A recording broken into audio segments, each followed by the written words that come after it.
Alors, on enchaîne sur une longue séquence qui va durer plus d'1 heure. Comment permettre à chacun de mieux s'informer? Je crois qu'on est dans une thématique qui est assez complémentaire de ce qu'on vient d'aborder.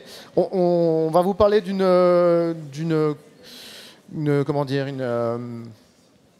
un travail de grande ampleur qui a été mené avec plus de 110 000 contributeurs, 2000 propositions. Et en gros, pourquoi se poser la question? Ça paraît évident, tant la profession de journaliste est perçue de façon parfois négative. Les médias qui ont perdu leur capacité à susciter de la confiance et la logique du débat binaire, voire violent parfois, qui prend le pas sur le consensus, tout du moins sur les réseaux sociaux. On va en parler, et pour présenter cette longue séquence, Valentine Auberti, bonjour. Bonjour, bonjour. Je te présente en 2 mots ou... Vas-y. Journaliste, alors nous avons un point commun, nous venons tous les 2 de Lorraine, une région mal connue, mal aimée, mais qui est tellement belle. Journaliste à Mediapart, également passée par Quotidien.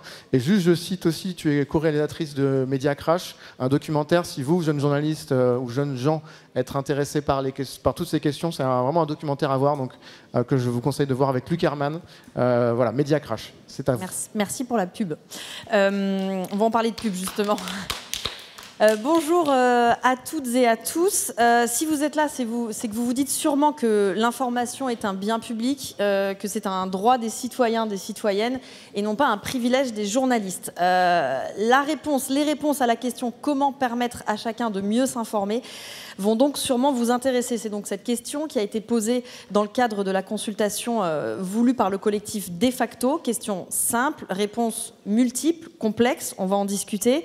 Comme l'a dit Benjamin, plusieurs dizaines de milliers de personnes ont contribué, plus de 2000 propositions ont été faites, plus d'un demi-million de personnes ont voté. Pour présenter donc les résultats de cette consultation sur l'accès à l'information, je vous présente donc nos 4 invités. Nathalie Sonac, bienvenue. Merci beaucoup. Vous êtes universitaire, experte en économie des médias, et vous présidez depuis mars le Conseil d'orientation et de perfectionnement du CLEMI, qui est le Centre pour l'éducation aux médias et à l'information. Sylvain Parasi, bienvenue. Merci. Vous êtes sociologue, enseignant-chercheur au Media Lab de Sciences Po. Christine Buagiard, bienvenue. Bonjour à tous. Vous êtes la directrice régionale Europe de l'agence France Presse. Tous les 3, vous représentez donc ici le collectif De Facto, qui bénéficie du soutien de la Commission européenne dans sa politique de lutte contre la désinformation. Et pour réaliser donc cette consultation, vous avez fait appel à notre 4e invité, Axel Daucher, bienvenue. Vous êtes le président et le fondateur de Make.org, un acteur de la Civic Tech, qui entend faire participer les citoyens et mobiliser la société civile pour transformer positivement la société. Donc c'est à vous la parole, Axel Daucher, en 5 minutes, pour nous présenter la méthodologie de cette consultation et puis les grandes tendances qui en ressortent. Bonjour à tous. Alors d'abord, je suis très heureux d'être là parce que c'est toujours un moment particulier quand un secteur d'activité, un métier accepte de se confronter à du très grand public sur un sujet un peu sensible, ce qui est vraiment le cas aujourd'hui. Et donc effectivement, ce qu'on a mené pour le collectif De Facto, c'est de poser à réellement des centaines de millions de personnes cette question-là, c'est-à-dire comment permettre à chacun de mieux s'informer. Alors comment on l'a posé? On l'a posé à travers des inserts qu'on a mis dans des articles de Radio France, de France Télé, précisément de France Info et de France Bleu, mais aussi de tous les titres du groupe EBRA et de 20 minutes. Et tout cet espace médiatique a été mis au service de cette question, puisqu'il y a, comme on l'a évoqué, plus de 100 000 personnes qui ont répondu à cette question. Alors les gens qui répondent, ils ont 2 possibilités. Soit ils donnent leur réponse, soit ils prennent position sur les réponses des autres, soit ils font les 2. Et c'est ça qui a donné plus de 2000 propositions, 2023, une de trop pour être parfaitement à l'heure. Mais également plus de 500 000 votes. On est toujours un peu en avance dans les médias. Plus de 500 000 votes. Et c'est la confrontation entre, d'une part, toutes ces propositions, qui est un nombre gigantesque. Je crois que c'est l'équivalent du premier volume de la recherche, en volume, avec ces votes qui permettent de faire ressortir finalement une matière extrêmement riche, qui est les sujets sur lesquels les gens sont à la fois le plus engagés et le plus d'accord.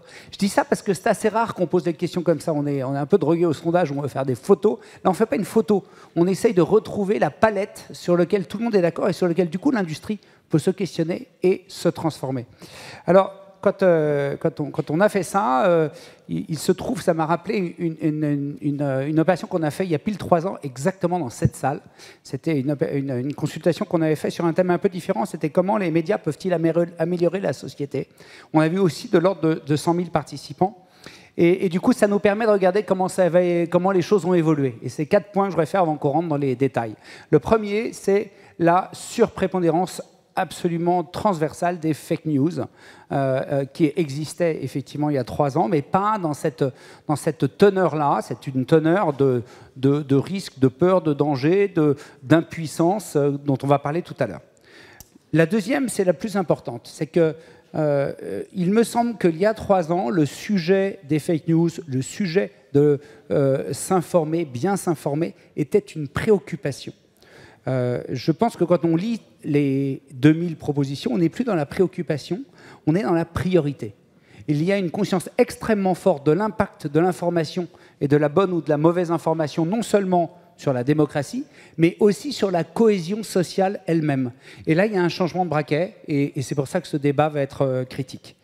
Et puis, la dernière chose qui me frappe, c'est la convocation de tous les acteurs. Quand on lit, on va y venir tous ces spécialistes. Évidemment, l'école est convoquée, l'école, la manière d'étudier, la manière d'apprendre aux enfants et aux plus grands à traiter l'information correctement. Évidemment, les journalistes dans leur pratique, au-delà les groupes de presse, mais aussi les pouvoirs publics dans la régulation, dans le respect de l'indépendance, et enfin, les citoyens dans leur comportement propre. Il y a une sorte d'union sacrée sur cet enjeu qui est devenu un enjeu prioritaire de notre démocratie, avec des vrais paradoxes. Quand on parle de régulation, parfois c'est en conflit avec certaines valeurs du monde journalistique. Et donc c'est un peu ça qui va être, à mon avis, le sujet du débat. Et plus généralement, de comprendre aujourd'hui si, face à ça, on est dans une nécessité d'évolution ou dans une nécessité de rupture. Merci. Rapide, efficace. Donc, peut-être d'abord une question à chacun de ces 3 invités. Quand vous avez donc pris connaissance de cette étude, donc, dont les conclusions sont rassemblées dans ce fascicule, j'imagine que c'est en ligne, ou que ça sera en ligne sur De Facto, donc chacun et chacune, c'est en ligne, pourra aller s'y référer. Qu'est-ce qui vous a, à chacun la même question, qu'est-ce qui vous a peut-être surpris dans les résultats de cette consultation? Comment permettre à chacun de mieux s'informer? Christine Buagiar. Moi, c'est une consultation dont les résultats m'ont fait très plaisir, parce que pour une fois, on sortait en fait de enfin, le public a répondu est concerné, certes, mais ça n'explique pas tout.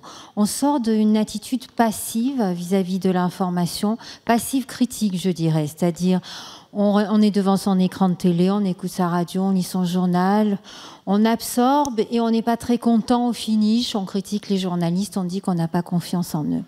Là, on est rentré dans une ère, visiblement, où les gens ont envie d'être plus actifs. Ils veulent qu'on leur apprenne à douter, ils veulent qu'on leur donne les outils pour comprendre pourquoi ils ont eu raison de douter et comment ils arrivent à trouver où est la réalité des faits. Et ça, je trouve ça extrêmement encourageant. Je trouve que c'est un changement de paradigme complet parce que ça n'existait pas avant. Avant, ils étaient dans le rôle du passif accusateur et là, ils veulent être dans un rôle d'acteur. Et ça, je trouve ça vraiment encourageant. Sylvain Parasi. Oui, merci. Oui. Alors, j'ai trouvé aussi ces résultats très intéressants. Alors moi, étant sociologue des médias, je suis relativement habitué à l'idée que les gens sont plutôt actifs, en réalité. Mais ce qui m'a tout à fait intéressé, et en fait, parce qu'au départ, il y a évidemment une grande déstabilisation quand même des pratiques liées au numérique notamment. Donc on a tout un ensemble de troubles que les gens peuvent ressentir à la fois dans la quantité d'informations, dans les comportements d'information à l'égard aussi des plus jeunes. Et ce qui est très intéressant, moi je trouve, l'argument principal que je retire, c'est l'extrême exigence en fait des citoyens à l'égard de l'information et du journalisme. Parce qu'on aurait très bien pu imaginer aussi que finalement le journalisme ne soit pas forcément au cœur des réponses. Or, il est vraiment au cœur des réponses. Donc il y a une attente très très forte en termes de... Évidemment, ce sont des critiques qui sont parfois généreuses, parfois difficiles, mais ça montre un véritable intérêt. Un intérêt là où justement le journalisme n'est pas toujours très visible, pas immédiatement visible. Là, il y a une exigence très forte en termes de diversité, de transparence, de concentration, etc. Ça, je pense que c'est vraiment la très bonne nouvelle de cette consultation. Nathalie Sonac. Oui, ça rejoint ce que vous venez de dire tous les deux. Moi, j'ai vraiment le sentiment d'une conscientisation, finalement, qu'on est dans un monde assez complexe, que tout à chacun a la capacité, finalement, de poster lui-même, de faire circuler de l'information, que cette circulation d'information du Kidam rejoint celle du journaliste et que ça crée une sorte de bruit, de brouhaha dans lequel finalement tout à chacun ne se repère pas forcément, dans lequel c'est assez difficile et qu'ils ont besoin à la fois de pratiques journalistique tout à fait professionnelle et d'une information qui soit de qualité, et on reviendra certainement sur les éléments nécessaires à la production, et en même temps ils demandent à l'école, on voit bien l'éducation et la sensibilisation aux médias, est quelque chose d'extrêmement important, qui arrive en deuxième position, et d'ailleurs c'est ce que vous présentez dans les résultats de l'enquête dès l'axe 1, c'est-à-dire sur la question de l'importance de l'éducation aux médias. Donc à la fois les gens sont conscients, en même temps on est dans un univers de flux informationnel extrêmement important, où on a de la bonne information et on a en même temps la mauvaise information,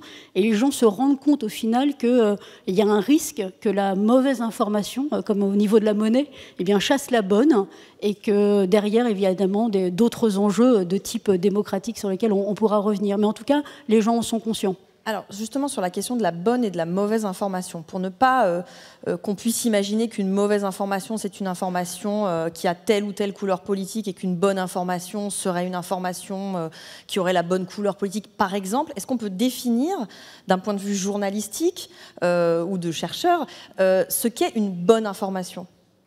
Qu'est-ce qui différencie une information d'une opinion ? Dans un moment où on observe dans les médias traditionnels, en France mais ailleurs aussi, une tendance qui va vers l'opinion devenant un fait comme un autre. Comment on pourrait définir pour notre public, dans lequel il y a des apprentis journalistes, si je comprends bien, et des gens très intéressés, peut-être même des spécialistes aussi, une bonne d'une mauvaise information ? Une information de ce qui n'en est pas. Oui, nous c'est le cœur de ce que fait l'AFP partout dans le monde. Hein. C'est notre ADN, c'est d'essayer de restituer les faits en toute objectivité. C'est même dans la loi qui nous a créés, c'est dans notre charte éditoriale, c'est absolument fondamental. C'est d'aller chercher les faits sur le terrain. Tout simplement, c'est d'oublier toute subjectivité, ça c'est absolument crucial, et d'aller chercher les faits sur le terrain. Et on voit aujourd'hui ce qu'on discerne en fait, et on le voit beaucoup en Ukraine. On a beaucoup travaillé sur cette question-là. Il suffit plus seulement de dire ce qui est exact. Donc par exemple, on va à Boutcha un 4 avril, un samedi après-midi, et on découvre la rue Oblonska. Vous avez tous vu ces cadavres qui sont par terre, à côté de leurs vélos tombés, de leurs sacs à patates qui sont déversés sur la chaussée. Et on décrit ce qu'on voit, on prend des photos de ce qu'on voit, on prend des vidéos de ce qu'on voit, et c'est remis immédiatement en cause par un processus de désinformation qui venait de la Russie. Ça ne vient pas toujours de la Russie dans ce conflit-là, d'ailleurs. Et donc, notre travail ne s'arrête pas là. Il va ensuite faire rentrer en marge des fact-checkers qui vont pouvoir prouver par d'autres méthodes, par d'autres outils, que ce qu'on a raconté de ce qu'on avait vu sur le terrain était vrai. Il y a 10 ans, on ne travaillait pas du tout comme ça. On estimait que quand on avait vu une chose, qu'on l'avait photographiée, qu'on avait pris des vidéos, c'était la chose. Aujourd'hui, il faut faire un double travail qui fait rentrer le travail sur le terrain d'observation des faits et la lutte contre la désinformation. Et du coup, dire ce qu'est l'information objective, c'est une combinaison des deux maintenant. C'est pour ça qu'à l'AFP, aujourd'hui, on a 140 personnes qui ne font que de la lutte contre la désinformation.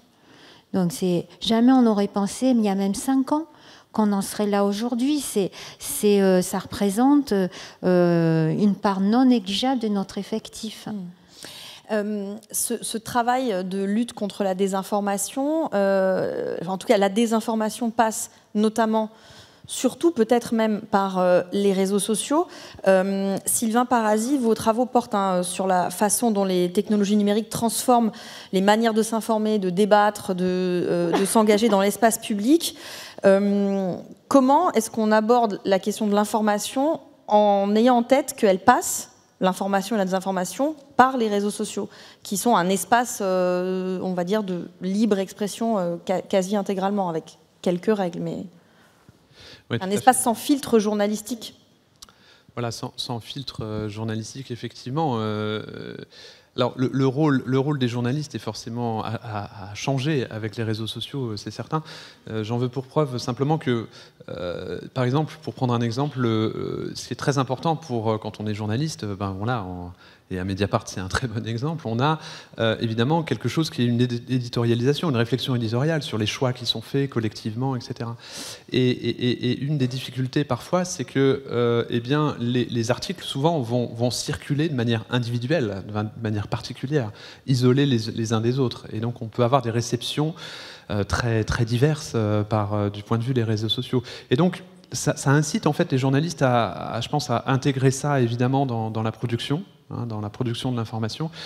Alors, je suis tout à fait d'accord avec... je pense que dans ces cas-là, l'éthique journalistique et l'ensemble des standards journalistiques classiques, recouper l'information, etc., la pluralité des sources, tout ça, ça reste très important. Je dirais même que c'est encore plus important et c'est de moins en moins le monopole des journalistes. Parce qu'en fait, l'internaute, de plus en plus, doit aussi devenir un fact-checker. En fait, on est très, très étonné quand on fait des enquêtes sur la pratique du fact-checking et puis quand on demande aux individus plus ordinaires de savoir, aux lecteurs, qu'est-ce qu'ils pensent de la qualité de l'information, les deux se recoupent, en fait. C'est-à-dire qu'on voit que les critères utilisés des deux côtés sont très, très proches.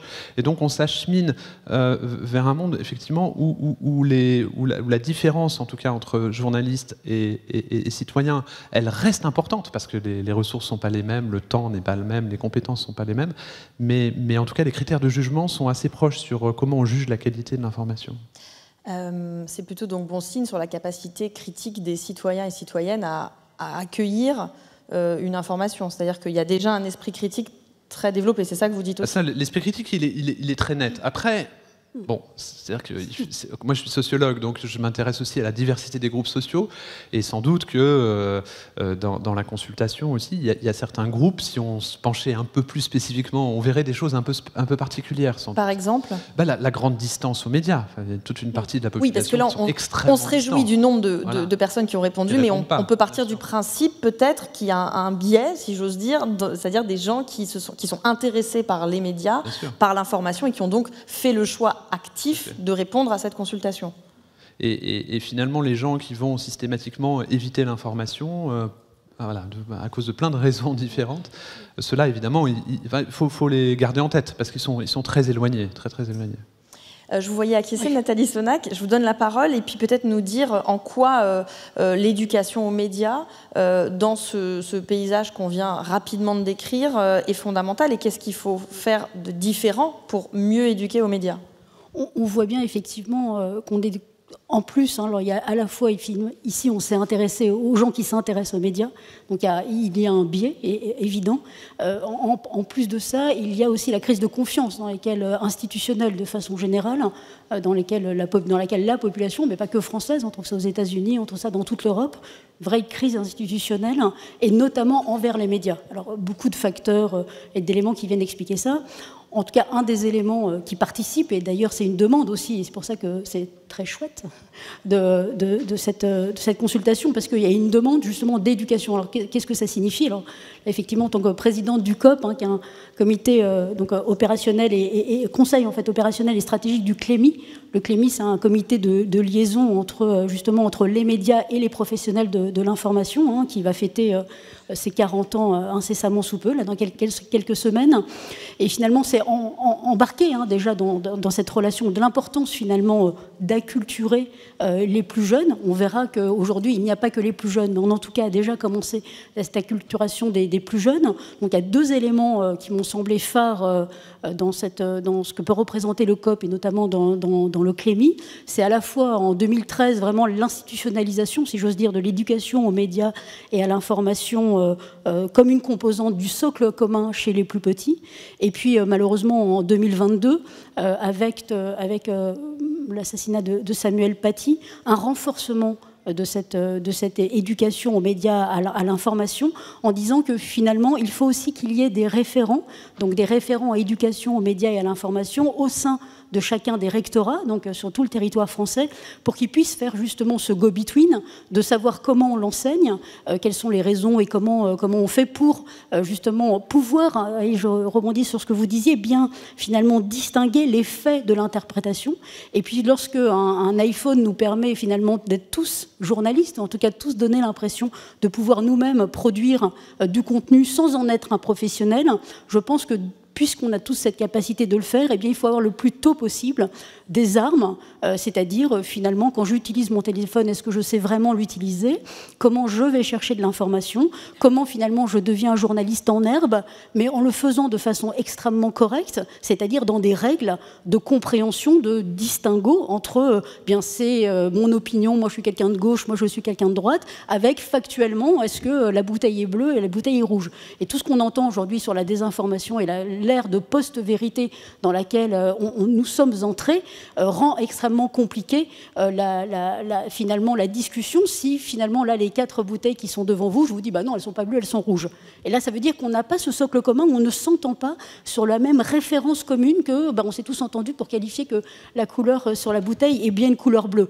Et c'est là finalement que l'éducation aux médias qui existe, comme je le disais depuis une quarantaine d'années, doit elle-même se renforcer, d'une part parce qu'on voit bien qu'il y a un lien essentiel et tout ce que fait le directeur du CLEMI, la directrice adjointe, notamment je pense aux travaux de Virginie Sassoon sur le travail parental, c'est-à-dire embarquer les familles, éduquer les familles et aider aussi les familles dans cet univers nouveau numérique dans lequel nous sommes. Et dans le même temps, et ça j'y tiens beaucoup entre nouvelle présidente du COP, sur la question finalement à la fois d'embarquer le monde de la recherche et de l'université, parce que c'est ce dont je viens, c'est de là où je viens, de là où je suis aussi, et dans le même temps d'embarquer finalement la formation aussi de ceux qui forment, c'est-à-dire la formation des professeurs des écoles, que ce soit professeurs d'histoire, de géographie. On retrouve toutes ces problématiques-là à tous les niveaux d'enseignement, pas simplement chez les tout-petits, mais aussi à l'école primaire, mais ensuite au collège. Donc on voit bien cycle 2, cycle 3, cycle 4, c'est-à-dire d'embarquer les formations. Et c'est là que je trouve que le CLEMI avait une longueur d'avance, mais qui aujourd'hui trouve totalement, si j'ose dire, sa légitimité, en tout cas le bain dans lequel il peut vraiment naviguer,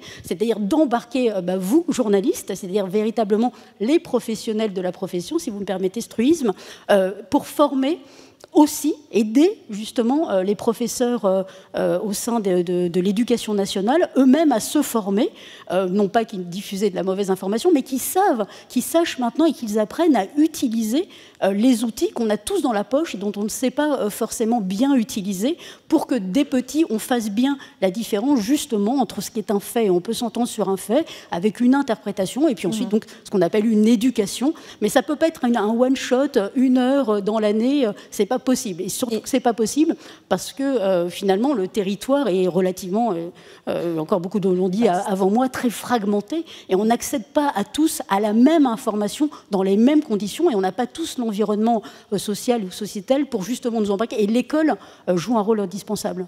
Et alors, est-ce qu'elle le joue suffisamment, ce rôle? Est-ce que vous parlez de référents éducation aux médias par rectorat? Est-ce qu'il y en a bien un par rectorat? Est-ce qu'aujourd'hui, on n'en est pas à 1 heure par an comme ça d'éducation aux médias? Est-ce que les pouvoirs publics vont assez loin? En tout cas, beaucoup de choses ont été faites depuis 10 ans, vraiment, c'est-à-dire concrètement. Aujourd'hui, des gamins qui sont en école primaire n'ont pas appris la même chose que des gamins 3 ans après, toujours en école primaire. Donc ça, c'est vraiment un vrai... On a cranté, il ne faut pas jeter le bébé avec l'eau du bain, des choses ont été faites. Maintenant, est-ce qu'on a besoin d'aller plus loin? Oui, on a toujours besoin d'aller plus loin, déjà parce que je crois que ça s'appelle une circulaire, elle date de 2022, donc c'est récent. Le rectorat, oui, et pour faire, il y a Amiens, nous y étions il y a quelques semaines, où en fait le groupe France Télévisions, donc le service public, a noué un partenariat avec, donc c'est à Amiens, non, peut-être à Reims, pardon. Amiens, pardon, oui, tout d'un coup, j'ai noué un partenariat donc, avec l'académie. Donc, le recteur était là, les référents recteurs du Clémy, parce qu'il y a des Clémy partout en région, et justement étaient là. Et ce sont des journalistes qui étaient présents et qui, tout l'après-midi, ont fait réaliser des ateliers avec des professeurs qui étaient évidemment volontaires, il faut que tout le monde ait envie, c'est pas du tout une obligation, mais avec des professeurs qui étaient volontaires, qui étaient présents, et on travaillait ensemble, et j'ai vu un journaliste tout à l'heure qui me disait que c'était vraiment formidable, quoi. Merci. Un dernier mot peut-être, Christine Buagiar, et puis après on va devoir avancer. Oui, moi je crois que ce que vous dites, Nathalie, est absolument essentiel en fait, aussi par rapport à un problème qu'on a, qui est le manque de confiance du public dans les journalistes, qui pose un grave problème démocratique au passage, si on le regarde de près. Oui. En France, je crois qu'on a quelque chose comme 1/3 des gens qui font confiance aux médias. Si on compare aux pays scandinaves, les pays scandinaves sont au-dessus des 2/3. Et je pense qu'une des réponses, c'est pas la seule, mais une des réponses à ce problème, c'est précisément l'éducation aux médias. Parce que si les gens comprennent, si de tout petit, on comprend comment le journaliste travaille, sur quelle base, avec quelle technique, sur la base de quelles valeurs aussi, quelle éthique il travaille, ça va aider à restaurer cette confiance. Et si les gens eux-mêmes ont quelques outils pour faire de la contre-enquête, ils pourront se rendre compte du travail qui a été fait ou pas fait. Et cette idée que tous les journalistes sont nuls ou tous les journalistes sont malhonnêtes disparaîtra. Et ça, je pense, pour ça, et nous, on participe aussi à ces initiatives. Elles sont absolument fondamentales. On doit faire avec les professionnels, et merci à l'AFP, effectivement, d'y participer, parce que ça ne peut pas être tout seul, justement. C'est vraiment ensemble. Merci à tous les quatre. Donc la consultation de facto des clés, des clés pour mieux s'informer, c'est un peu le slogan de de facto, mais cette consultation, comment permettre à chacun de mieux s'informer, est donc en ligne si vous voulez regarder les propositions dans le détail. Merci à tous les quatre. Je vous propose justement de regarder une petite vidéo produite par de facto qui résume cette consultation.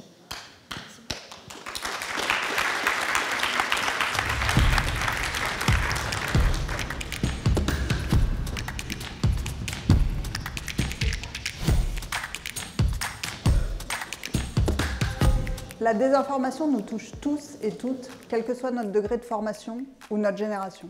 C'est pourquoi il nous a semblé essentiel d'associer les citoyens à cette réflexion globale sur l'accès à une information vérifiée, plurielle et de qualité. Cette consultation citoyenne nous servira à améliorer nos outils pédagogiques et nos formations en éducation aux médias et à l'information. Nous allons porter ces propositions auprès des autorités publiques, nationales, régionales et européennes.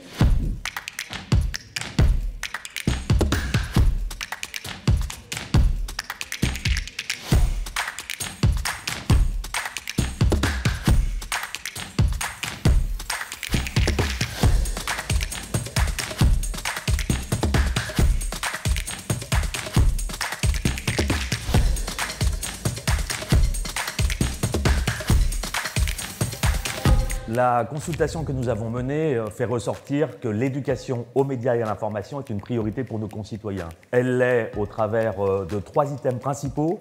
Le premier, c'est permettre à chacun de développer ses capacités de lecture critique de l'information, ce qui est tout à fait essentiel en démocratie.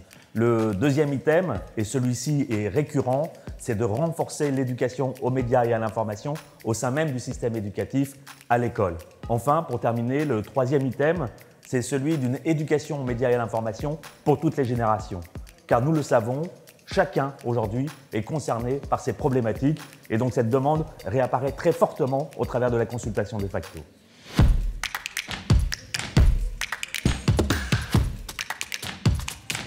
Il est un fait que les algorithmes filtrent automatiquement les informations qu'on n'aime pas ou celles avec lesquelles on pourrait ne pas être en accord et cela crée nécessairement des biais. Il est important de pouvoir garantir aussi une autonomie des utilisateurs en ce qui concerne ces systèmes algorithmiques de recommandation, notamment que les utilisateurs puissent avoir plus d'informations, mais aussi qu'ils puissent avoir accès au paramétrage pour justement venir les modifier ou supprimer éventuellement le profilage.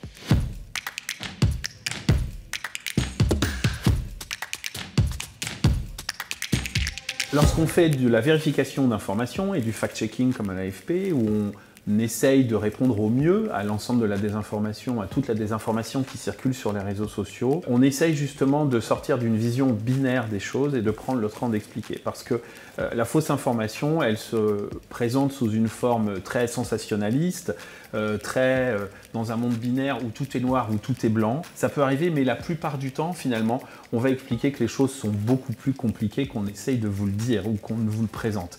Le plus gros défi aujourd'hui pour nous, c'est vraiment de retrouver le fil d'une confiance qui s'est un peu perdue entre les médias et les citoyens. Et pour ça, effectivement, il faut en revenir à la base du métier du journalisme. C'est vraiment se baser sur des sources multiples, des sources expertes, et douter de tout. Et finalement, le doute, c'est ce qu'il y a effectivement de plus sain pour un journaliste. L'intelligence artificielle, à elle seule, évidemment, n'est à ce stade aucunement capable de détecter la fausse information toute seule. Il faut un œil humain et il faut un œil de journaliste pour exercer ce travail.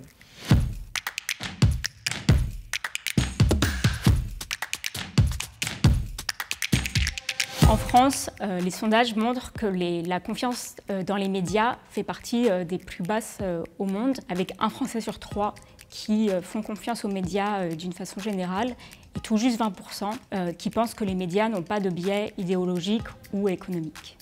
Il faut des sanctions systématiques contre les médias qui publient de la désinformation flagrante à caractère discriminatoire ou haineux. Je pense qu'il faut éduquer et sensibiliser le jeune public à la désinformation, aux dangers causés par cette désinformation et leur apprendre à faire le tri entre les sources.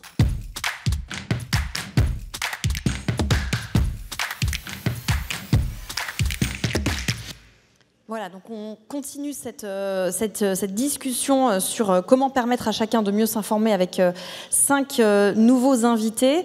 On va bien sûr parler de désinformation, de fausses informations, puisque c'est un élément central de la discussion, mais aussi de comment renouer la confiance avec plus de transparence en luttant sur la concentration des médias. Ça fait aussi partie des résultats qui ont surgi de cette consultation. Et il y aura, je le précise, un temps d'échange avec des questions que vous pourrez poser à nos invités, que je vous présente. Armelle Le Goff, bonjour, bienvenue. Vous êtes directrice de la rédaction de 20 minutes. Célia Mériguet, bonjour. Bonjour. Bienvenue, vous êtes directrice de l'information numérique au sein de France Télévisions. Léopold Strajnik, bonjour, bienvenue. Bonjour. Enfin, vous êtes un peu chez vous ici, puisque vous êtes directeur adjoint de l'information de France Bleu. Frédéric Vézard, bonjour, bienvenue. Bonjour. Vous êtes rédacteur en chef des dernières nouvelles d'Alsace et de l'Alsace au sein du groupe EBRA. Et Vincent Couronne, bonjour et bienvenue. Vous êtes directeur des Surligneurs, qui est un média de fact-checking juridique animé par un collectif de chercheurs en droit. C'est bien ça. Donc, peut-être d'abord cette question autour des fausses informations. Je dirais, il n'y a jamais eu depuis quelques années autant de cellules de vérification, de fact-checking au sein des rédactions, que ce soit 20 minutes avec Fake Off, que ce soit vrai ou fake au sein du service public, de l'audiovisuel public, les surligneurs, donc là carrément à la base non-journalistes qui se mettent à vérifier l'information. Et j'en passe, les ancêtres de ça étant les décodeurs du monde, il y a aussi Check News à Libé. Il n'y a jamais eu autant de cellules de vérification. Et on a tout de même l'impression que les fausses informations n'ont jamais été aussi présentes, ou en tout cas visibles. Ça ressemble un petit peu à vider l'océan à la petite cuillère. Est-ce que ça vous désespère, ou est-ce que vous gardez quand même la pêche? Allez-y, Armelle Le Goff. Ça me désespère pas du tout en tant que directrice de la rédaction de 20 minutes. Effectivement, le journalisme, c'est un travail qu'on renouvelle tous les jours, en fait. On se remet tous les jours à l'ouvrage. Donc, le fact-checking fait partie de cet ouvrage-là, qui est finalement la base de notre métier.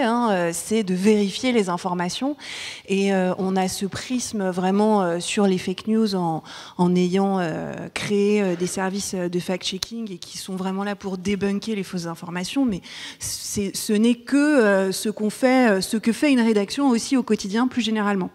Je pense que, alors pour parler de ce qu'on fait à 20 minutes aussi, et qui est un angle un tout petit peu différent, on a créé un format qui est diffusé notamment sur Snapchat, qui s'appelle Oh My Fake, et qui veut essayer de comprendre les ressorts qui font qu'on a envie d'adhérer à une fausse information. Quels sont nos propres biais, nos propres croyances, nos envies de certitude, qui font qu'on va vouloir croire à une information, à une fausse information, ce qui a pu arriver même à plein de gens ici, où parfois on a une envie de rationalité sur un événement qui nous semble irrationnel, et on veut comprendre pourquoi. Donc on a cette démarche qui est vraiment très empathique, d'accompagner notre lecteur pour le rendre, c'est un peu notre antienne, plus fort contre les fake news, et de comprendre aussi ce qui fait que chez nous, on a envie de parfois adhérer à ce qu'on appelle une fake news. Qu'est-ce qui fait que, bien sûr que le quotidien d'un journaliste, c'est de chercher des faits, de les recouper avant de les donner à lire ou à voir ou à entendre au public. Qu'est-ce qui fait pour autant qu'il a fallu, je dirais, marquer le coup avec des cellules de lutte contre la fausse information? Est-ce qu'on peut expliquer ce qui, quand on est journaliste, distingue une information pas très bien recoupée, mal fichue, d'une fausse information contre laquelle il faut écrire et expliquer que c'est faux et que peut-être c'est à dessein, Célia Mériguet? On a tout type, ce qu'on appelle fausse information ou fake news. Ça peut relever de la rumeur, c'est-à-dire une info qui est un petit peu déformée, mais derrière laquelle il n'y a pas forcément d'intention malveillante. Et il peut y avoir plutôt la construction d'une fausse information. Et derrière ça, il y a même parfois des groupes d'intérêt qui poussent des fausses informations sur les réseaux. On parlait de la guerre en Ukraine dans le débat qui nous a précédés. Là, on est face à des fausses informations qui sont construites. Donc on a plusieurs types de paroles. Dans ce qui est construit, il y a la parole des politiques. Le fact-checking, initialement, je parle des années 90 aux États-Unis, on a vu émerger des services de fact-checking dans les rédactions américaines autour des élections. Et donc, c'était d'abord la parole des pays politiques qui était démontée. Et puis, à mesure que le temps a passé, on a vu, à travers les réseaux sociaux, que ces rumeurs ou fausses informations construites, en fait, par des groupements d'intérêt étaient extrêmement développées, ce qui a poussé les rédactions à construire des services pour répondre à ces questionnements. Mais je reprends votre question initiale. Oui, on est très armé, on n'a jamais été autant armé face à une déferlante de fausses informations, mais est-ce que pour autant on réussit à toucher le public, à modifier les comportements? C'est là tout l'enjeu, c'est comment on porte ces sujets au-delà de nos chaînes de télévision, au-delà de nos radios, au-delà de nos sites d'information. Et pour moi, le gros enjeu, c'est comment on intervient directement sur les réseaux sociaux. Et ça, Frédéric Vézard, je vous vois qui c'est peut-être oui, je suis complètement d'accord. La question, c'est si ces fausses informations existent. Je pense qu'on fait tous le nécessaire pour les démonter, les expliquer, les contrer. C'est-à-dire qu'aujourd'hui, n'importe qui peut, en quelques clics ou un petit tour au kiosque, à facilement trouver et vérifier les informations. C'est assez simple. Le problème, c'est l'accès à l'information. Et c'est la prééminence de circuits d'information qui diffusent des fake news, que ce soit sur les réseaux sociaux, par des réseaux associatifs. Le défi, il est là pour nous. Et le défi, c'est d'être présent. Donc, le défi, c'est d'arriver à être présent sur les nouveaux réseaux sociaux, d'arriver à toucher les lecteurs. Et ça rejoint, je pense, une question qui est fondamentale, qui est au centre de la consultation, qui est celle de l'éducation aux médias, qui ne concerne pas que les jeunes, qui concerne aussi les adultes. Et j'irais même, moi je travaille dans la presse quotidienne régionale, donc j'ai un lectorat qui est âgé. Et je pense qu'il y a un vrai travail aussi d'éducation média, par exemple, à faire auprès des plus âgés. Voilà, et alors, il passerait par quoi l'éducation? Elle passerait par quoi cette éducation auprès des plus âgés? C'est un travail avec les associations, avec des rencontres, aller sur le terrain, les rencontrer, leur expliquer comment fonctionne la fabrication de l'information. Ils ont un rapport à l'information qui est très, je dirais pas soumis, mais assez peu critique en fait. Parce que, alors, moi je travaille, je le répète, dans des titres de PQR, et il y avait un dicton qui dit en Alsace, quand c'est dans les DNA, c'est que c'est vrai. Bon, bien sûr que c'est vrai. Grosse responsabilité, de fait. C'est une grosse responsabilité. Le problème, c'est que le tri et cette espèce de rapport à l'information, il peut s'appliquer aussi à d'autres types de médias maintenant. Voilà. Et on peut étendre. Hein. Quand c'est sur Facebook, c'est que c'est vrai. Et quand c'est ce monsieur que je connais qui le dit, c'est que c'est vrai. Voilà. Et c'est là qu'il y a aussi un travail à faire. Et je dirais un pan, je dirais, du public qu'on oublie peut-être un peu et sur lequel il faut travailler. Comment expliquer que l'opinion soit devenue un fait comme un autre? Ou en tout cas que l'opinion tende à devenir un fait comme un autre? Vincent Couronne. Elle est pour vous, celle-là. Question presque philosophique. Vous pouvez l'aider. Je pense qu'on ne peut pas délier cette question-là de celle de l'émergence des réseaux sociaux. Des réseaux sociaux qui nous donnent l'impression à tous d'une horizontalité, d'une égalité parfaite où tous peuvent exprimer une opinion ou rapporter des faits sans hiérarchie ou sans considération de d'où vient la personne, quelles sont ses compétences, quelle est sa qualité, etc. Une fausse égalité, évidemment, parce qu'on sait très bien, depuis maintenant plusieurs années, que les algorithmes sur les réseaux sociaux désorganisent cette égalité pour en réalité renforcer certaines opinions, certains éléments, certaines expressions, certains groupes, pour bien conforter le modèle économique de ces réseaux sociaux qui ont besoin de recueillir des données personnelles pour pouvoir ensuite mieux vendre de la publicité. Ce sont les entreprises commerciales.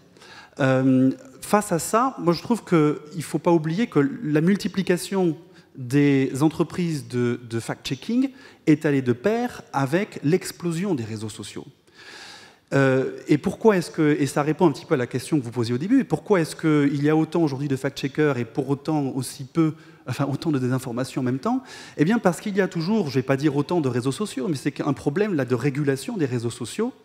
Et on pourrait avoir l'impression que quand on est un média et quand on fait un travail de journaliste, et de fact-checker en particulier, c'est un peu comme vous disiez, vider l'océan à la petite cuillère, parce que face à nous, on a des mastodontes qui ont une puissance économique et en termes de communication et de manipulation de l'opinion qui est extrêmement importante.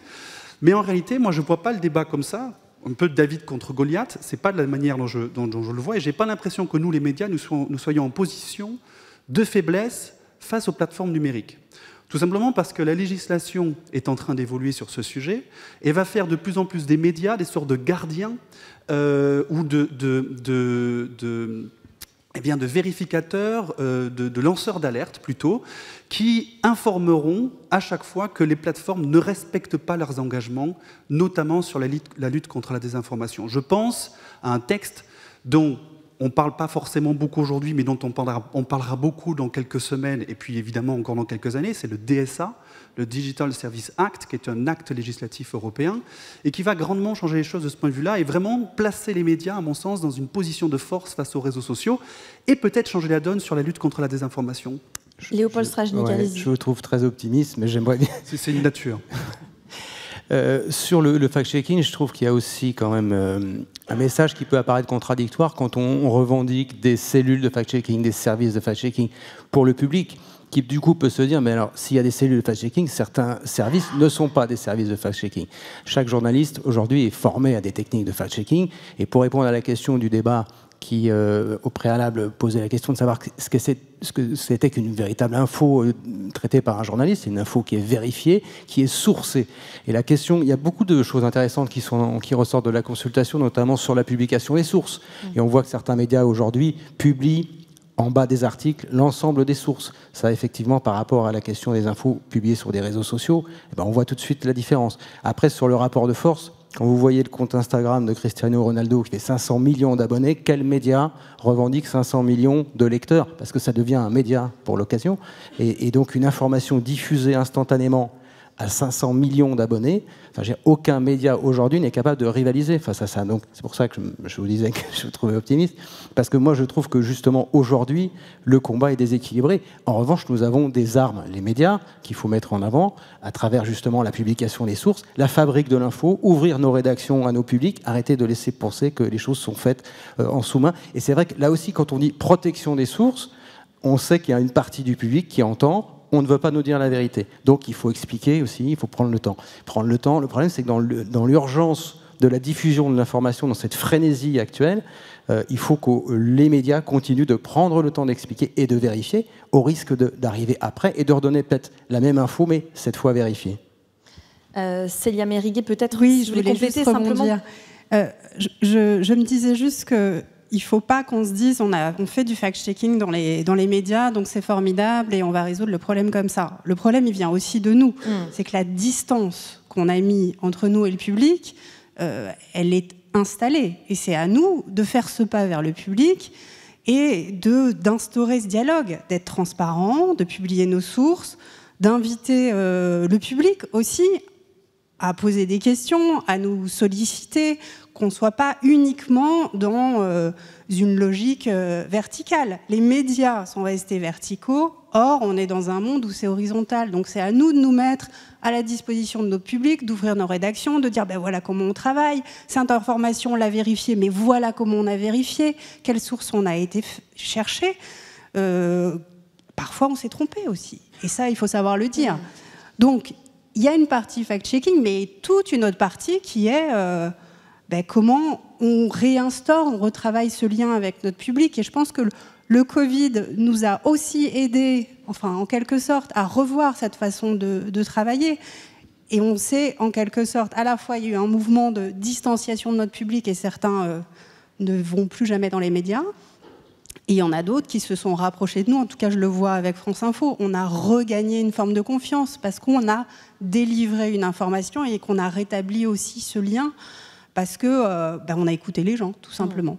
En quelque sorte, cette défiance est un mal pour un bien, nous permet d'un peu de revoir nos pratiques et d'instaurer peut-être une culture de la transparence un peu plus forte qu'elle ne l'a été jusqu'ici. Armelle Le Goff, vous vouliez compléter? Oui, une culture de la transparence. Jusqu'à nous, à 20 minutes, on a des bios sur les journalistes qui travaillent à la rédaction et on les incite à vraiment être extrêmement transparents sur leur parcours, sur leurs engagements éventuellement. On ne les oblige pas, mais on les incite à le faire.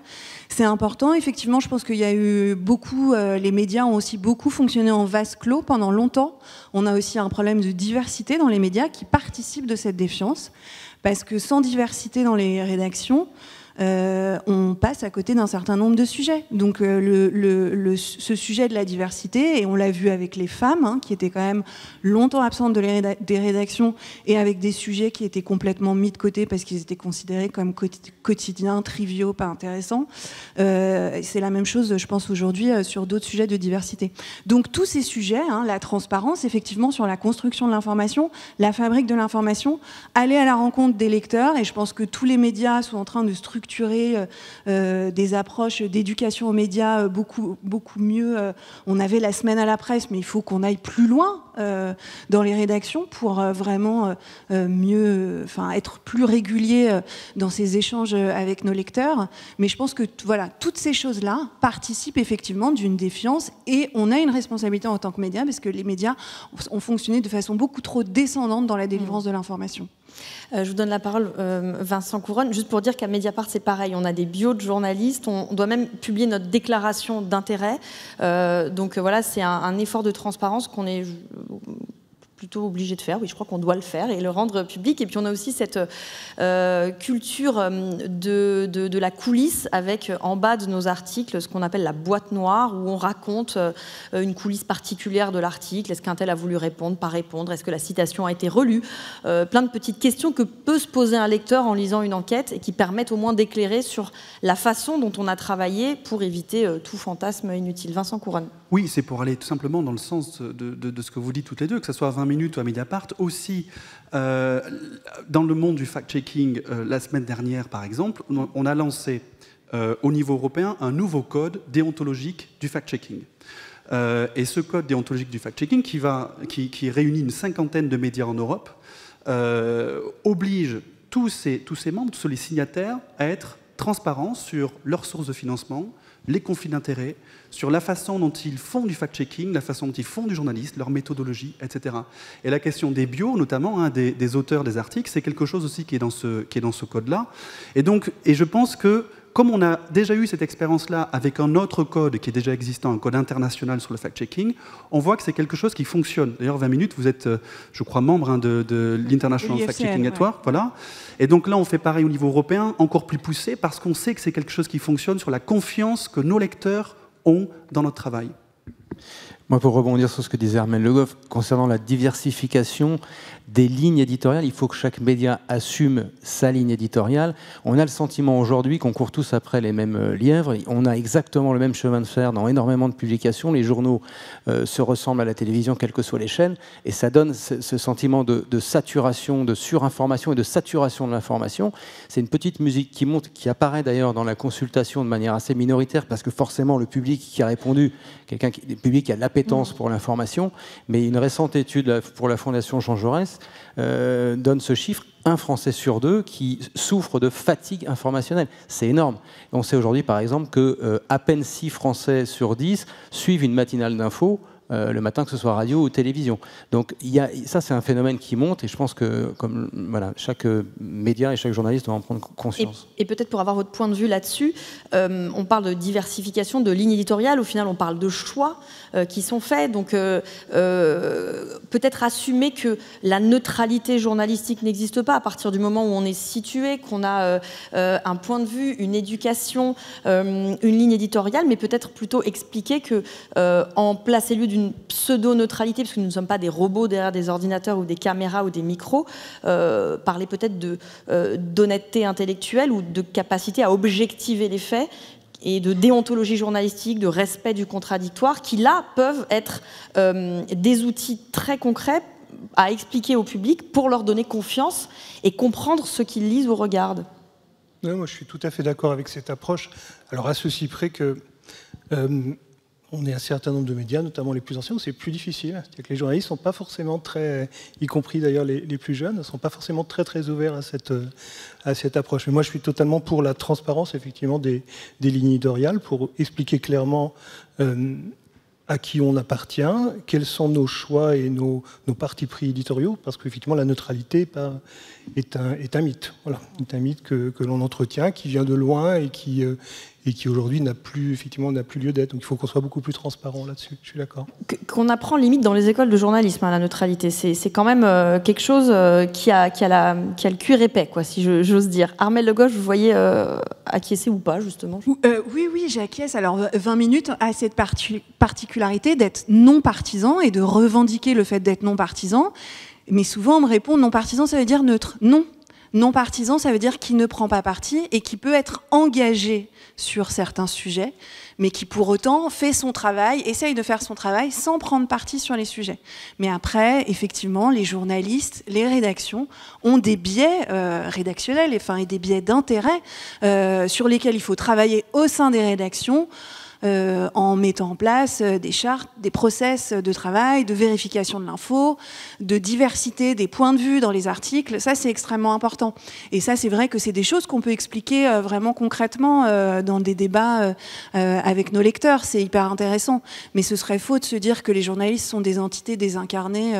Non, c'est des gens ce sont des citoyens aussi, et des gens qui votent et qui participent à la vie publique. Et qui doivent penser contre eux-mêmes. Exactement. Avant de donner la parole à la salle pour d'éventuelles questions, que je vous encourage à poser, peut-être quand même encore un aspect de cette consultation qui peut-être, si on y réfléchit, est de nature à permettre de limiter cette défiance, besoin de transparence et crainte de la concentration des médias. Alors, j'ai personne autour dans ces fauteuils qui appartiennent à, il me semble, un grand milliardaire. Si, moi. Vous, peut-être. Enfin, j'appartiens à une voilà. banque, ouais. Enfin, je n'appartiens pas à une banque. Mon actionnaire est une banque. C'est ça. Ouais. Laquelle ? Le Crédit Mutuel. Le Crédit Mutuel. Bon. Et derrière le Crédit Mutuel ? Derrière le Crédit Mutuel, il y a c'est un actionnaire. Des actionnaires. Oui, c'est un actionnaire. Le président s'appelle Nicolas Terry, mais... Et c'est su. Hein? Et c'est su. C'est su, et à chaque fois qu'on parle du Crédit Mutuel, on mentionne le fait que notre actionnaire à 100% est le Crédit Mutuel. Est-ce que parce que ce qui garantit la pluralité, enfin des lignes éditoriales, c'est justement ça, c'est le pluralisme. Pouvoir avoir des lignes éditoriales très différentes dans les médias privés, dans les médias publics, dans les médias dits indépendants, c'est cette capacité à avoir beaucoup de médias et qui ne soient pas concentrés dans les mains d'un seul. La Commission européenne s'est penchée sur la question des médias et a produit un nouveau règlement pour la liberté des médias, c'est le Media Freedom Act, dans lequel elle souligne ce problème de la concentration des médias, de l'hyperconcentration des médias, et la personne qui en est le plus emblématique, c'est sans doute Vincent Bolloré, bien que ça ne soit pas le seul, qui concentre entre ses mains des chaînes de télévision, des radios, des médias de presse écrite. Est-ce que ça vous inquiète, vous, praticien de l'information, Vincent Couronne? Le texte de la Commission européenne, qui doit être encore pas mal débattu par le Parlement européen et par le Conseil, on est encore en pleine négociation de ce texte-là, ne va pas interdire la concentration dans les médias. Loin de là. Et d'ailleurs, beaucoup qui voulaient casser certaines concentrations, etc., sont très déçus par la proposition de texte. Mais je ne suis pas sûr en fait que ça soit forcément prendre le problème du bon côté. Parce que, alors nous, au Surunière, on est une association, évidemment, on n'a pas de problème de concentration ou quoi que ce soit, mais en revanche, on a un problème qui est un problème véritable, c'est la question du financement de notre modèle. Et je me demande en fait comment des petits médias qui sont pas sous la forme associative, etc., peuvent survivre aussi s'il n'y a pas effectivement des investisseurs dans les médias. En réalité, le vrai problème est que le Media Freedom Act essaye de régler, mais sans vraiment convaincre là non plus, c'est la question de l'indépendance éditoriale. C'est-à-dire qu'on peut avoir en fait Vincent Bolloré comme patron, comme propriétaire, pardon, mais il faut assurer vraiment mettre une muraille de Chine entre Vincent Bolloré et les journalistes. C'est pas évident, et il y a probablement des solutions juridiques à trouver pour ça, mais pour moi c'est ça surtout, c'est sur ça qu'il faut insister. Ça pourrait... allez-y. Oui, je voulais juste rebondir, parce que moi je travaille à franceinfo.fr, on est un média de service public, donc on n'a pas les critiques qui concernent la concentration des médias, mais par contre on a beaucoup de lecteurs qui nous soupçonnent d'être le bras armé, d'être la voix du gouvernement en vérité. Donc la question de l'indépendance, et je vous rejoins totalement là-dessus, elle est centrale aujourd'hui. C'est comment on montre et on démontre notre indépendance, comment elle est garantie et comment ça structure aussi le débat public, et que les gens ne se disent pas « Ah, c'est un média, mais il y a quels intérêts derrière, etc. etc. » Donc, moi, je crois quand même que... Enfin, je suis aussi peut-être un peu optimiste, mais les gens nous obligent à être meilleurs. Donc, oui, on publie nos déclarations d'éventuels conflits d'intérêts, on le fait chaque année, on montre en fait qu'on est mobilisé. Est-ce qu'on le dit assez bien? Est-ce qu'on partage assez bien ça? C'est toute la question, c'est-à-dire que les fidèles, des gens qui viennent comme aujourd'hui dans un festival où on parle de médias, ou nos lecteurs, etc., c'est malheureusement une petite partie de la population. Donc comment on va aller toucher ceux qui viennent jamais nous voir? C'est la question. Peut-être dans la salle, y en a-t-il des questions? Est-ce que est-ce que vous avez des questions sur cette thématique? Il y en a une ici, puis il y en aura une là-bas au fond que je vois. Bonjour, allez-y. Oui, bonjour. Je me présente, Nadja Kemsi, je suis journaliste, réalisatrice, et je fais partie aussi d'une association qui s'appelle Fake Off, qui est une association de journalistes qui fait de l'éducation aux médias. Donc on va souvent dans les établissements scolaires, mais on est aussi beaucoup au contact des adultes.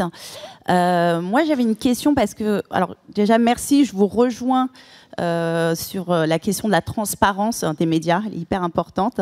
Donc j'avais peur qu'on n'en parle pas. Mais aussi également, on a oublié une chose, il y a beaucoup de...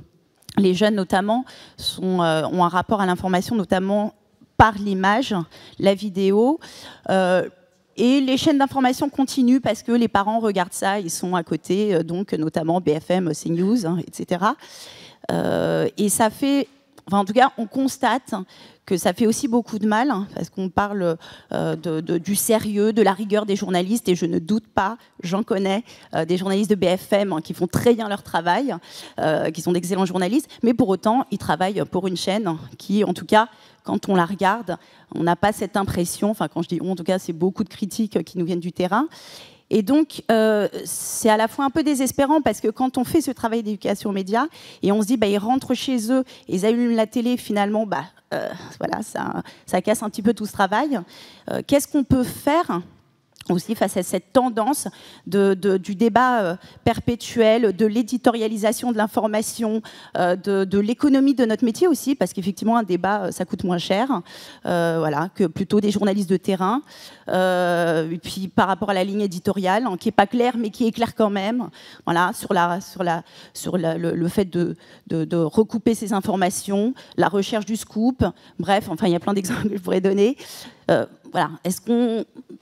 Ça ne nous tire pas une balle dans le pied aussi? Et est-ce que vous avez peut-être une petite lumière au bout du tunnel hein, là-dessus? Alors, je ne sais pas si j'ai la lumière, hein, mais en tout cas, je peux vous dire ce qu'on essaye de faire à 20 minutes, c'est-à-dire qu'effectivement, vous avez une accélération du temps de l'info. Et je suis d'accord avec vous, BFM a plein de super journalistes. Ce qui peut être dérangeant, c'est cette espèce d'hystérisation de l'information qui est mise en scène, parce que c'est une chaîne d'information en continu et ils ont besoin de mettre en scène l'information. Mais en soi, les informations qu'ils délivrent ne sont pas des mauvaises informations, ils ne propagent pas une mauvaise information. C'est cette espèce d'hystérisation, et 20 minutes étant un site d'info en continu, on essaye de faire en sorte de ne pas participer autant que possible, et on n'est pas parfait du tout, à cette hystérisation, à ces espèces de mise en lumière de personnalités qui peuvent avoir à un moment donné maille à partir avec l'actualité. On essaye de ne pas tomber là-dedans. Voilà. Et je pense que beaucoup de rédactions réfléchissent à ça, à ne pas faire une information qui clive, mais quand même essayer de construire une information qui, voilà, si ce n'est rassemble, en tout cas ne clive pas plus, quoi. Voilà. Soyons clairs, il y a une course à l'audience, il y a une course au lecteur. Donc c'est effectivement très difficile de pas rentrer dans ce système. Je vais dire quelque chose qui peut peut-être vous choquer, mais je pense que c'est aussi de la faute aux lecteurs et aux téléspectateurs. C'est-à-dire qu'il y a une vraie notion, je parlais tout à l'heure d'éducation aux médias, il y a une notion presque d'hygiène de l'information. C'est-à-dire que je pense qu'il y a un vrai travail d'éducation à faire très général sur la nécessité de diversifier ses sources d'information, de diversifier les médias. Voilà, moi j'ai des enfants ados, je vois comment ils s'informent, donc c'est un combat de tous les jours en disant mais tout n'est pas sur YouTube ou sur Twitch ou sur TikTok, voilà, parce qu'ils s'informent que comme ça, alors que je suis quand même dans la partie, quoi. C'est très agaçant. Donc je leur ramène leur journal, je leur imprime des papiers qu'on a fait. Voilà. Enfin, j'essaye de leur montrer qu'il y a d'autres sources d'informations. Et je pense que c'est important. On parlait de pluralité des opinions. Je pense que la pluralité des médias est également importante. Voilà. Et je pense qu'on a par ailleurs en France, encore aujourd'hui, la chance d'avoir un paysage médiatique très, très ouvert, très large, très riche. Et il faut qu'on en profite, il faut qu'on mette en valeur cette chance-là.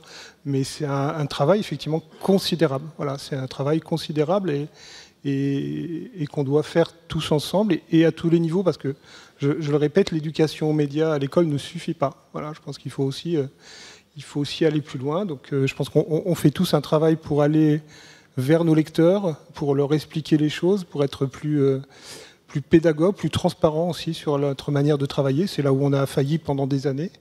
Et j'espère qu'il n'est pas trop tard pour rattraper ça. Je crois qu'il y avait une question là-bas. Il y en a d'autres ici. Voilà, la dame a le micro. Allez-y, madame. Oui, je voulais rebondir par rapport à au pluralisme et la diversité. Oui, non seulement... Mais moi, je ne suis pas d'accord. Il n'y a pas assez de diversité dans les médias, en tout cas dans les médias mainstream, hein, on appelle ça maintenant. Mais il y a pas, pour moi, j'y trouve pas mon compte. Je suis pas adolescente, je suis adulte. J'essaye de m'informer avec plein de choses. Je trouve souvent plus mon compte sur Internet, mais en choisissant. Et on va dire dans le service public, ce qui est dommage, c'est que le service public maintenant, il y a aussi cette course à l'audience. Donc il faudrait enlever cette course à l'audience au service public pour que ça soit mieux, parce que la ligne éditoriale du service public ne me convient pas non plus, excepté Arte, on va dire, où là il y a une ligne éditoriale un peu plus, on va dire, un peu plus ouverte, je pense.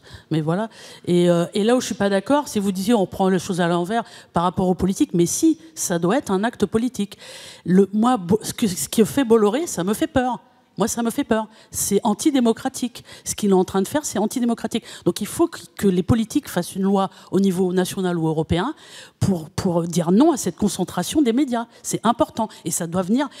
mais c'est nous qui élisons les politiques. Hein. Donc à nous, le peuple, d'élire des politiques pour influer là-dessus et que ça change. Pour moi, c'est grave ce qui se passe là. Au niveau démocratique, c'est grave. Et voilà. Donc franchement, voilà, c'est ça que je voulais dire.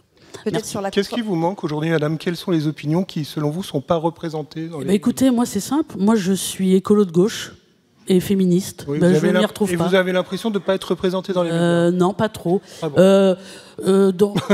Par exemple, quand je regarde le JT de France 2, France 3, c'est quand même souvent orienté gouvernement. Je suis désolée, c'est gouvernement. Mais oui, c'est vrai. Et j'écoute France Info aussi le matin, et je m'y retrouve pas. Il y a quelques bribes, on va dire des bribes. Mais par contre, oui, non, vous, je connais pas les dernières... Je suis parisienne, donc je connais pas. Mais bon, je sais que tout appartient... Je sais, le fait de savoir que tout appartient à 9 millionnaires, ça me va pas. Milliardaires même. Milliardaires, ouais. Alors, on est d'accord. Plus si je puis... Non, par contre, Mediapart, oui, là, Mediapart... je ne l'ai pas payé, la dame, je veux dire... Non, mais ouais, votre site, vous voyez, les surligneurs, je ne connaissais pas, ça m'intéresse, j'irai voir, voilà. Mais voilà. Ça m'intéresse. Voilà. Je ne fais plus confiance aux gros... Il faut que ça change. Oui, mais c'est votre opinion, ils avaient le droit de l'avoir. Je suis pas la seule. Oui, d'accord, mais vous reconnaissez qu'aujourd'hui, en France, vous avez le choix. Ah bon? Mais non, pas dans les mainstream, pas dans ce qui est gros. Mais rien ne vous oblige à aller consulter les médias mainstream. Rien ne vous y oblige. Hein. Ce que vous appelez les médias mainstream, vous n'êtes pas obligé du tout. Écoutez, monsieur, si vous êtes satisfait, tant mieux pour vous. Je vous dis que moi, je ne suis pas satisfait, madame. Madame, je ne suis pas satisfait. Je ne suis pas d'accord pour la concentration. Madame, je ne suis pas forcément satisfait. Des médias. Simplement, moi, je dirige une rédaction avec des journalistes qui travaillent avec leurs règles professionnelles. Oui, comment? Avec une déontologie. Oui, avec une déontologie. Et non, mais je vous invite à le lire. Mais mon journal, ça peut être n'importe quel journal. Je vous propose que vous continuiez éventuellement la discussion tout à l'heure pour continuer les questions. Ce que dit madame, et on peut être d'accord ou pas d'accord, c'est tout l'objet de la discussion, transparaît quand même dans l'étude menée, commandée par De Facto, cette concentration qui peut réduire le pluralisme et donner cette impression de ne pas pouvoir, quand on allume la télévision, quand on écoute la radio, qu'elle soit privée ou publique, d'avoir suffisamment de diversité. Voilà, c'est une alerte que peut-être, en tout cas là moi je parle non pas en tant que modératrice mais en tant que journaliste, c'est une alerte qu'on doit entendre pour faire notre autocritique, même si elle n'est pas toujours agréable et elle n'est sans doute pas ni personnelle ni ciblée, mais en tout cas il faut qu'on entende. C'est ce qu'on s'est dit tout du long, c'est-à-dire ce lien avec le lecteur, l'auditeur, l'auditrice à renouer. Il y avait des questions par ici. Madame, vous avez le micro, allez-y. Bonjour à tous. Du coup, moi, je suis justement étudiante en journalisme et je voulais revenir sur la notion de neutralité. Parce que, Monsieur Vézard, vous avez parlé du fait de vouloir supprimer un petit peu ce mythe de la neutralité chez les journalistes. Enfin, pas le supprimer, mais le réduire en tout cas. Et du coup, pour le coup, nous, on nous apprend tout le temps, il faut être neutre, un journaliste, c'est vraiment un culte. Et même avant que je commence mes études journalistes, c'était vraiment c'était le propre du journaliste que d'être neutre, en fait. Et du coup, pour réapprendre, en fait, à éviter d'être dans ce mythe-là, qu'est-ce que vous conseillez? Parce que je pense ne pas être la seule dans ce cas-là. Qu'est-ce que vous conseillez aux lecteurs ou autres pour mettre de côté ça? Je peux essayer de répondre, même si c'est pas facile. En fait, c'est juste que être neutre, en fait, ça n'existe pas, parce que rien que le fait de traiter ce fait plutôt qu'un autre, sous cet angle-là plutôt qu'un autre, c'est déjà un choix. Donc, on peut tout à fait rapporter les faits tels qu'on les décrit, mais tout le monde a des biais et tout le monde a aussi ses opinions. Donc, l'honnêteté, je pense que c'est une notion qui doit plus vous guider. C'est-à-dire être honnête, c'est-à-dire que vous constatez des faits, vous les rapportez, vous les sourcez, vous expliquez votre démarche. Je pense que ça sera toujours beaucoup mieux de faire comme si vous étiez une espèce de de méta-journalistes qui rapportent les choses. Voilà, c'est juste que c'est faux. En fait, c'est comme c'est impossible, vaut mieux dire aux gens, ben, en fait, on vous a parlé de neutralité, mais c'est pas le bon mot. On n'a jamais été neutre.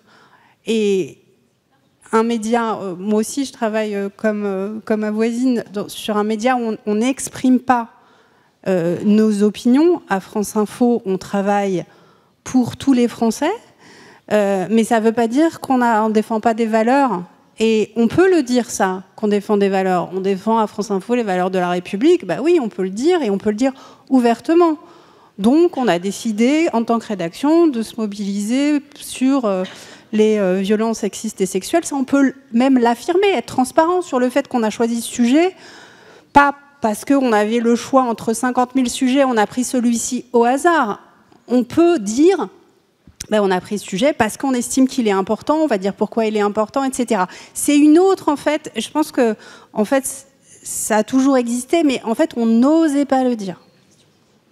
Mais est-ce que vous n'avez pas peur qu'on tombe dans la confusion entre opinion et information? Dans ce cas-là, si l'honnêteté, on n'a pas tous la même conception de ce terme-là. Est-ce que vous n'avez pas peur que, au lieu de transmettre des informations donc concrètes, on tombe dans de l'opinion, en fait, que ce soit juste chacun qui partage son... Je peux donner un élément de réponse. S'ajoute à ce qu'a dit Célia Mériguet, les règles de base du journaliste, donc la déontologie, c'est-à-dire respecter le contradictoire. C'est pas un mot en l'air, le contradictoire, c'est fondamental. Quand on va donner des faits ou mettre en cause quelqu'un ou exposer la vision de quelqu'un, s'il y a un contradictoire à aller chercher, la parole opposée, adverse, ça veut pas dire 5 minutes pour les Juifs, 5 minutes pour Hitler, c'est pas du tout ça. Ça veut dire quand même d'aller donner la possibilité à chacun intéressé au sujet de s'exprimer et donc d'exposer ça. Et ça, je pense que c'est déjà une règle déontologique qui est fondamentale. Voilà, c'est peut-être ce que j'ajouterais. Oui, et puis tu as quand même les faits. Hein, il y a des faits qui sont avérés, il faut évidemment les respecter. Il faut être respectueux de feu, du contradictoire, effectivement, c'est très important. Le contradictoire, et puis aussi du contexte. Voilà, il y a un certain nombre d'obligations effectivement auxquelles on doit se tenir. La neutralité n'existe pas, comme on l'a dit, parce qu'on ne traite pas tous les sujets. On fait des choix. Voilà, on fait tous des choix, et je pense qu'effectivement qu'on soit plus clair là-dessus. Et je dirais une toute dernière question, parce que sinon on va me faire les gros yeux, mais on m'a donné le micro 5 minutes en retard, donc je les reprends. Merci beaucoup et merci à tous. Alors, je me présente Karina, 45 ans comme le président, ex-journaliste tourisme et maintenant chômeuse handicapée. Et je suis 12 millions de Français. On est 12 millions d'handicapés. Chômeurs, c'est autre chose, mais bon. Mais souvent, ça va ensemble. Voilà. Et si on prend les aidants, on est sans doute plus de 30 millions. Donc voilà. Et excusez, je vous prie de bien vouloir m'excuser, monsieur, mais je me sens pas super représentée en vrai. Alors, c'est vrai qu'on a du mal à faire des manifs. On a du mal à brûler des voitures. Et vous dites, ouais, il y a 12 millions de chômeurs qui sont allés ou handicapés qui sont allés brûler des voitures. Ça marche pas souvent. Et on a un peu du mal. Parce que rien que venir ici, déjà, pour moi, c'était truc de ouf. Et le métro parisien en parle super bien. Donc, c'est vrai que, par exemple, dans les médias, notre ex-secrétaire en charge du handicap a dit sur Europe 1 matinale qu'il y avait 0,6% des personnes dans les médias qui étaient handicapées. Donc, sachant que l'obligation patronale est à 6%, bon, alors je sais, vous payez plein de taxes et c'est super, parce qu'on sait que la presse a beaucoup d'argent, donc c'est super de payer pour les 6%. Ça, c'est pas vrai. Hein. Ça, c'est pas vrai. Ah, mince, je m'ai trompée alors. Pardon. Donc voilà, et en vrai, nous, handicapés, c'est comme les routiers, on peut être sympa aussi. Et des fois, on travaille, parce qu'on est handicapé, mais pas du tout. Des fois, la tête, elle marche. Donc, je vous prie de bien vouloir nous regarder aussi. Et des fois, ça peut être sympa de faire des sujets sur les super handicapés qui ont trop de mal à prendre un métro. Voilà, pardon. Alors, moi, je vous ai... je vous ai vu acquiescer, donc je vous donne la parole à Armelle Le Goff pour conclure là-dessus. Reconnaissons qu'on est des rédacteurs super validistes. Oui, et ça fait partie de ce sujet de la diversité. que j'essayais d'aborder tout à l'heure, c'est-à-dire que je pense qu'en effet, les rédactions manquent de diversité à tous les niveaux et que le handicap fait sans doute partie des sujets à côté desquels les rédactions passent trop souvent. Alors, je vais revenir à un exemple, à la rédaction de 20 minutes, qui nous a fait beaucoup réfléchir. Au moment du débat sur l'écriture inclusive, on a décidé de faire un groupe de travail à la rédaction pour adopter certains outils de l'écriture inclusive. Je vous rassure, nous n'appliquons pas le point médian. Je sais que c'est un point qui parfois crispe les gens. Mais on a décidé d'adopter certains outils de l'écriture inclusive et en fait, réfléchir à l'écriture inclusive, ça nous a fait réfléchir à la façon dont on adressait les personnes porteuses de handicap et à comment on écrivait, et on adressait ce... Voilà. Et ça, c'est hyper intéressant. Et donc, ça fait partie des sujets sur lesquels les rédactions travaillent. Je peux vous donner cet exemple-là. Merci à tous les 5. Je crois qu'on nous chasse. Non, c'est l'heure, c'est l'heure. Il faut laisser la place aux autres. Merci pour votre attention.